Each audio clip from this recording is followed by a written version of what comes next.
Assalamualaikum warahmatullahi wabarakatuh. Nama saya Isma Syahidatus Salimah, NPM 20030202021 dari Prodi S1 Perbankan Syariah kelas B. Di sini saya akan mempresentasikan PowerPoint yang berjudul Periodisasi Pemikiran Ekonomi Islam pada masa Bani Abbasiyah tahun 750 sampai 847 Masehi atau 132 sampai 232 Hijriah. Untuk memenuhi mata kuliah sejarah pemikiran ekonomi Islam dengan dosen pengampu Muhammad Hanif Zuardi, SHI, MSI. Daulah Abbasiyah adalah sebuah negara yang melanjutkan kekuasaan Bani Umayyah. Dinamakan Daulah Abbasiyah karena para pendiri dan penguasa dinasti ini adalah keturunan Al-Abbasiyah pada paman Nabi Muhammad SAW. Pendiri dinasti ini adalah Abdullah As-Safah bin Muhammad bin Ali bin Abdul bin Abbas. Dia dilahirkan di Humaimah pada tahun 104 Hijriah. Dia dilantik menjadi khalifah pada tanggal 3 Rabiul Awal 132 Hijriah. Sejarah peralihan kekuasaan dari Daulah Umayyah kepada Daulah Abbasiyah bermula ketika Bani Hashim menuntut kepemimpinan Islam berada di tangan mereka karena mereka adalah keluarga Nabi yang terdekat. Selanjutnya, biografi Abu Ja'far Al-Mansuri. Abu Ja'far Al-Mansur memerintah pada tahun 136 sampai 158 Hijriah atau 754 sampai 775 Hijriah. Abu Abbas Asy-Syafi'i digantikan oleh Abu Al-Mansuri.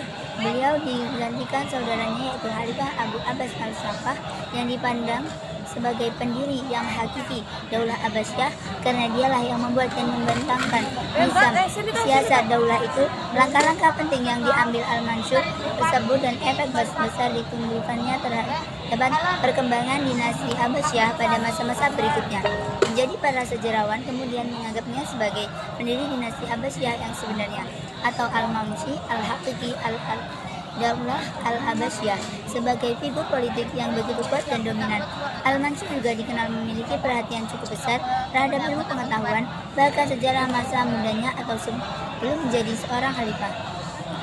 Konsep pemikiran ekonomi. Pandangan pemikiran ekonomi Islam terhadap Abu Ja'far berpendapat bahwa mekanisme pasar yang benar diajarkan Rasulullah adalah mekanisme pasar bebas, tidak ada campur tangan siapapun termasuk pemerintah dalam masyarakat taksir atau penetapan harga.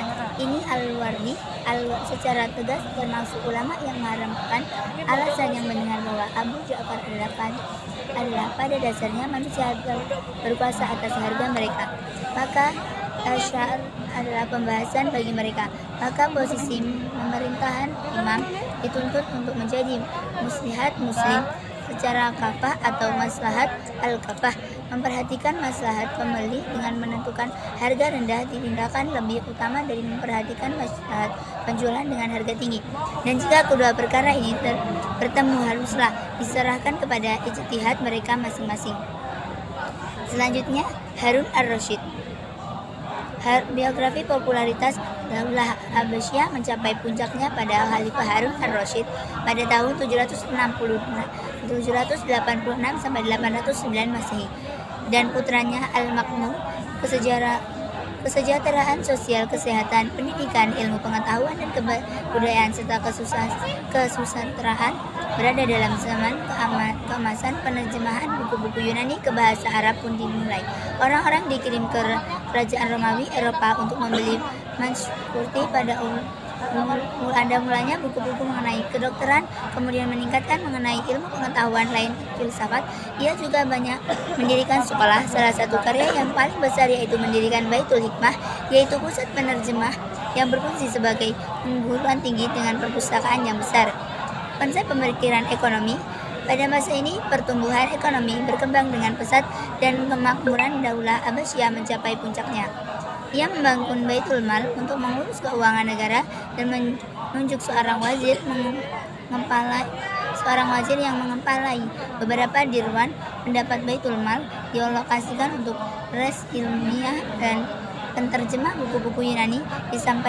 Di samping itu untuk biaya pertahanan dan anggaran rutin pegawai Pendapatan tersebut juga dialokasikan untuk membiayai para tahanan dalam hal penyelidikan bahwa makanan dan pakaian musim panas dan dingin. Selain itu, Khalifah Harun juga sangat memperhatikan masalah perpajakan sehingga beliau menunjukkan Abu Yusuf menyusun sebuah kitab pedoman mengenai perekonomian syariah yang kitabnya berjudul Al-Kharaj. Yang selanjutnya Khalifah Umar ibn Abdul Aziz.